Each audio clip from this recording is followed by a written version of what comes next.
I wanted to talk to you today about a few things that I'm fairly passionate about. One topic that will run into the other topic is what is real food?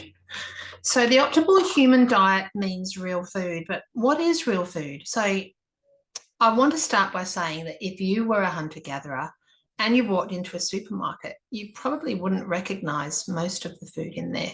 You'd probably notice the meat and perhaps some of the vegetables, but you wouldn't recognize grains, pasta, bread, rice, sugar, baked goods, soy products, margarine, meat replacement products. In simple terms, these foods are not real food.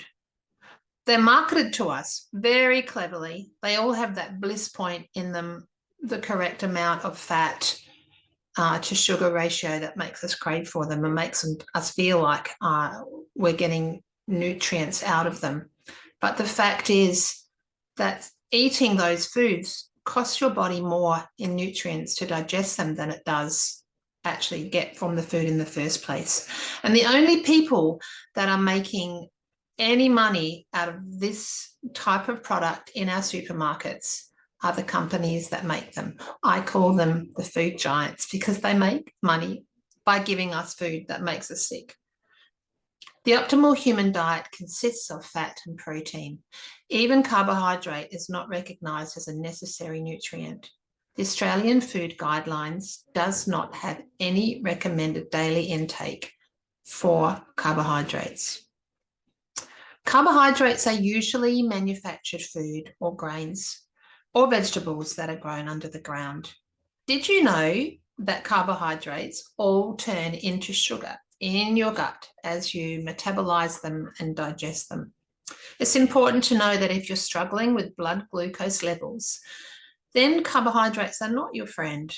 If you have type 2 diabetes, carbohydrates will keep you in a diabetic state, which will cause havoc in your body and cause you to take more medication that will cause more problems. It never fixes type 2 diabetes. Medication will never fix it. I call all of this phenomenon a carbohydrate intolerance. It really is what type 2 diabetes is about. And type 2 diabetes develops from eating non-food. Up to about 10 years before diabetes is recognized as a problem, your body will begin to become more and more resistant to sugar and more into a diabetic state.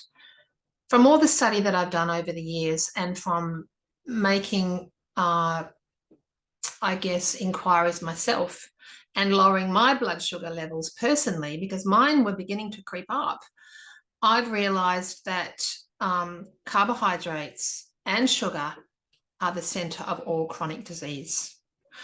So food from your local chippy, food from the bakery, pub meals that are full of chips are not optimal food. In fact, it will cost you more to digest them. You know, and some people might say, oh, well, I can just have that on the weekends.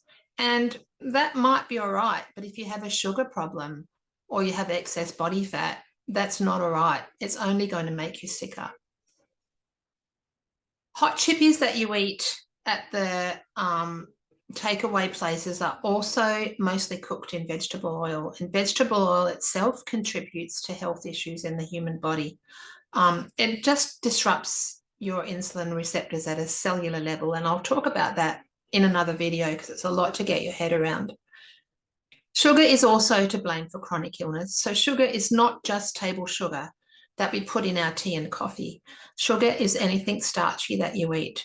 You might recognize this list as carbohydrates when you eat white potato, sweet potato, pastry, bread, pasta, white rice, brown sugar, cereal. Yes, cereal in the mornings. Oats are really bad at raising blood sugar levels. Chocolate, treats from the lolly shop are all going to create a fat storage mode in your body. Sugar in all of these forms creates a fat storage message in your body, which means excess sugar in your blood. Blood sugar means exactly the same thing as blood glucose. So just to get it clear in your mind, they're the same thing. And Dr. Bickman, if you don't know about Dr. Bickman, oops, let me get that in screen and shot. There he is. Dr. Ben Bickman writes to us and tells us that the term blood sugar is vague and misleading, but technically accurate, as all simple carbohydrates are termed sugars. Sugar has commonly come to mean sucrose, that is table sugar and high fructose corn syrup, a compound made from joined glucose and fructose. So that's another little scientific nerdy bit that is a bit hard to get your head around. But this isn't the sugar we mean when we talk about blood sugar. The more accurate term is blood glucose, the invariable final form of carbohydrates we consume once they are digested. That's from Dr. Ben Bickman. He does fabulous things on Instagram, and he has a website and lots of things on YouTube. You can follow him and find out more about him. But the exciting thing at the minute, which is why I've really got on board to do this short info session, is that hot off the press, in fact, as of this month, as of December, this month in 2023, the Australian Diabetes Society, the European Association for the Study of Diabetes, and Diabetes UK all now recognise that therapeutic carbohydrate reduction, or TCR, is one of the number one options for management and potential remission of type 2 diabetes. So to tidy up this short info session, it's important to think about what real food is. I'd suggest you become the detective of your own nutrient intake. That's what I had to do. If you're feeling sluggish, if you have trouble avoiding sugar because it's more addictive than cocaine, we all know this.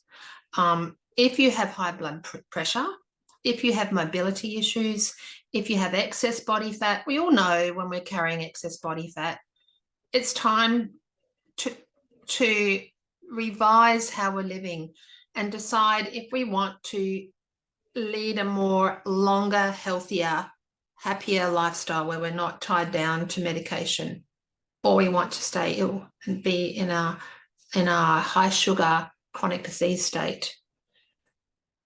Eating real food, I promise, will alleviate a lot of health problems. Your mental health will be clearer. Your body will respond quickly to nutrients that give it food, that feed it, that strengthen it. And I'm talking about prioritizing protein and getting the carbs off the plate to make room on the plate for the protein. It's necessary to do this for yourself, and it's not difficult. I promise it's not difficult. You just need to have some confidence in yourself, some understanding of the very basic ideas about insulin and body composition and the way your muscles relate to how you eat your food. If you need any more advice, please send me an email, linda@lindarose.com.au. That's Linda with a Y. Or find me on my socials and send me your questions. Pop a question at the bottom of this video. I'm new to this YouTubing, so it might take me a while to answer you, but I will get back to you. Reach out, because it's time to make a change for yourself. Hope I hear from you. Thank you for listening.